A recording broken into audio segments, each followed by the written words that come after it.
Dites-moi Timothée, ça fait 3 jours que votre devoir est en retard, je vais devoir appeler vos parents. Donnez-moi votre carnet de correspondance.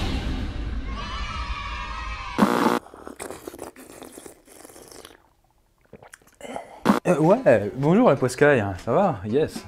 Oh ouais, j'adore. Alors, est-ce que vous êtes content que ce soit la rentrée? Vous avez retrouvé vos salles de classe, vos manuels scolaires, et puis plus important encore, vos chers professeurs.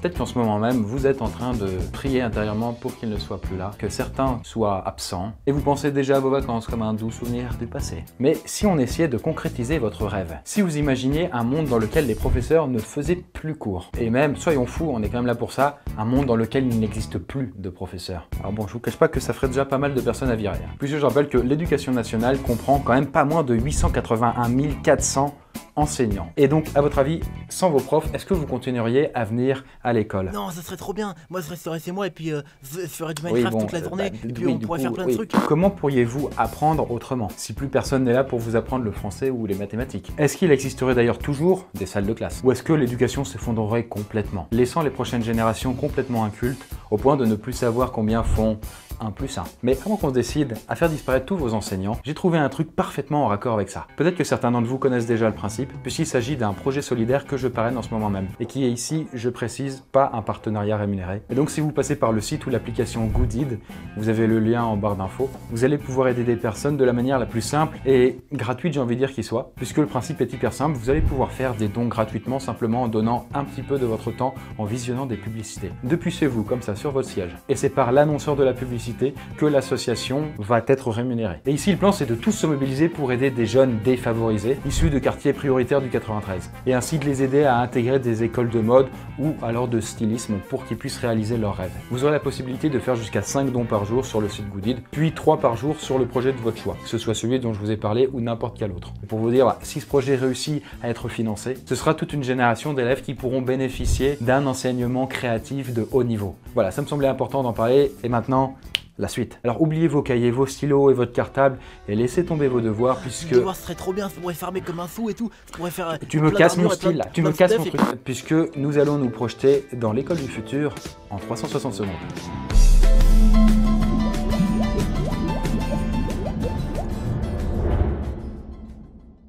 Imaginez, vous arrivez un matin à l'école, vous vous asseyez à votre siège en attendant le cours et le prof, mais personne ne vient. Plus aucun professeur n'est là. Mais pas parce que cette fois-ci il est malade ou en retard, mais tout simplement parce qu'il a été décrété que la fonction d'enseignant soit purement et simplement supprimée. Mais alors, qu'est-ce que vous allez devenir? Eh bien déjà, sans doute pour essayer de les remplacer, l'éducation nationale va d'abord se fier aux tablettes et aux ordi. Eh oui, on le voyait venir, mais on est déjà quand même en bonne partie dans l'ère numérique. Ainsi, toutes les salles de classe seraient parfaitement équipées en matériel informatique, un ordinateur par élève. Et vous pourriez suivre des cours préenregistrés et faire des exercices grâce à une simple application installée. Elle serait étudiée pour répondre aux besoins du programme de l'éducation, vous permettrait de travailler directement sur les points qui vous intéressent ou sur lesquels vous avez un peu plus de mal. Typiquement, par exemple, si vous mettez du temps à lire, eh bien, elle pourrait vous recommander des exercices pour pouvoir améliorer votre vitesse de lecture ou de compréhension, ce genre de choses.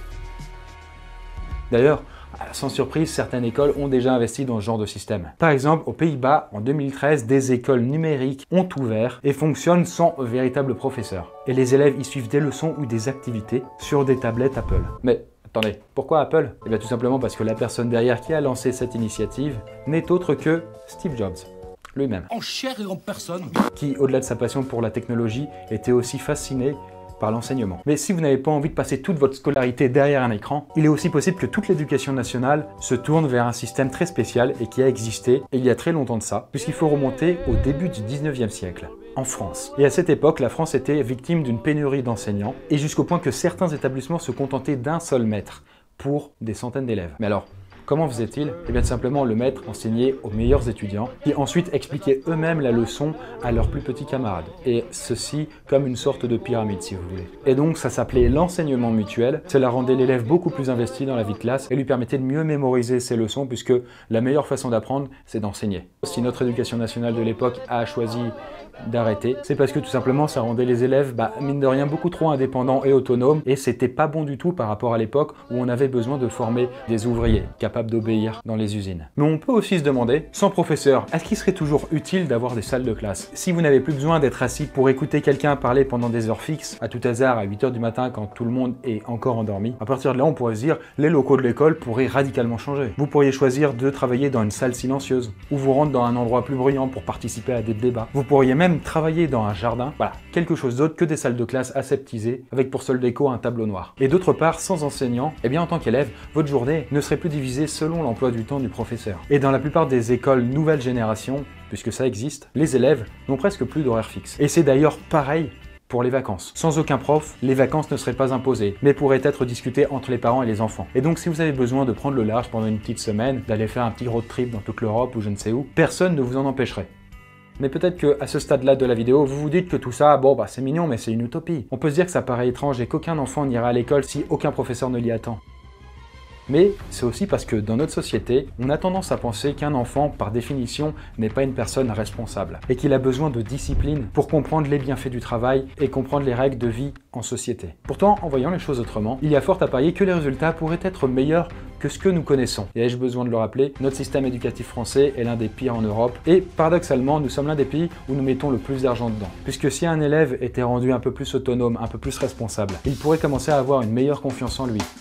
Et au bout d'un moment, sans que personne le force, il aurait envie de commencer à comprendre l'histoire, la géo, les maths, le français. Par exemple, à Mooresville, en Caroline du Nord, le taux de réussite scolaire est passé de 50% à 98% en simplement quelques années. Et là, vous allez me dire, mais comment c'est possible? Eh bien, simplement en introduisant quelques principes simples dans la pédagogie, puis en ajoutant des outils informatiques et en réduisant le nombre de professeurs. Un autre exemple, la Sudbury Valley School, une école du Massachusetts qui existe maintenant depuis 50 ans. Et les enfants dedans, ils font absolument tout ce qu'ils veulent. Quand je vous dis tout, c'est de la pêche, de la couture, du dessin, de la lecture, etc. Et on ne leur enseigne même pas les mathématiques. Et pourtant, 80% de ceux qui sont dans cette école sont ensuite allés à l'université et ont même obtenu leur premier choix. Autrement dit, les enfants, en se connaissant d'abord eux-mêmes, sont ensuite beaucoup plus efficaces lorsqu'il s'agit de comprendre de nouvelles disciplines. Et ainsi, de leur côté, accomplir un travail à long terme par eux-mêmes. Mais alors, dans tout ça, vous allez me dire, que deviendraient les profs? Parce que c'est bien gentil, mais on ne va quand même pas virer 880 000 personnes d'un coup. Eh bien, si un certain nombre d'entre eux seraient obligés de se reconvertir, d'autres pourraient tout à fait continuer à travailler, en tant que, par exemple, coach éducatif, dans les écoles. Ils veilleraient alors au fonctionnement du matériel, ils répondraient aux questions des enfants, et leur permettraient en même temps de garder un contact avec le monde adulte. Et quant à l'État, il économiserait sur les salaires. Et étant donné que l'éducation nationale représente le premier budget national, avec près de 50 milliards d'euros en 2018, ça pourrait être très intéressant. Cet argent pourrait servir à financer de nouvelles professions, comme des informaticiens ou des techniciens qui permettraient de garder à jour les ordinateurs, tout ça. Et puis de permettre aussi d'acheter bien sûr de nouveaux locaux, des tablettes, des ordinateurs et différentes choses qui pourraient servir à l'épanouissement des élèves. Et donc, en conclusion, évidemment, je ne dis pas que les profs ne servent à rien, bien au contraire, ils ont un travail capital et souvent difficile. Je peux d'autant plus en témoigner que si j'avais pas été, du coup, youtubeur, j'aurais voulu être prof. Mais peut-être que le rôle d'enseignant tel qu'on le connaît, qui distribue le savoir et les connaissances, n'est plus adapté au monde d'aujourd'hui et aux attentes de la société. De plus en plus d'écoles de par le monde adoptent des systèmes alternatifs, où les enseignants sont toujours là, mais deviennent des guides, comme des mentors, qui veillent au bien-être de l'enfant et qui l'aident à développer des projets. Alors, est-ce que l'école de demain ressemblera à celle que nous connaissons aujourd'hui, avec des notes, des devoirs et des élèves plus ou moins actifs devant suivre un programme imposé? Ou suivra-t-elle la vision qu'en avait, par exemple, un certain Steve Jobs, au risque de laisser les enfants les principaux acteurs de leur évolution? Voilà, j'espère que ce sujet vous aura intéressé. Et avant de partir, n'oubliez pas d'aller faire un tour sur Goodid si ça vous intéresse, pour aider les élèves qui ont envie de réussir et de créer dans de bonnes conditions et avoir accès aux mêmes chances que les autres. C'est simple, rapide et ça peut changer la vie de plein de personnes. Alors si on parvient à financer ce projet tous ensemble, on pourra dire que c'est notre bonne petite action de la rentrée. Je compte sur vous et sur ce, je vous dis à la prochaine la Poiscaille.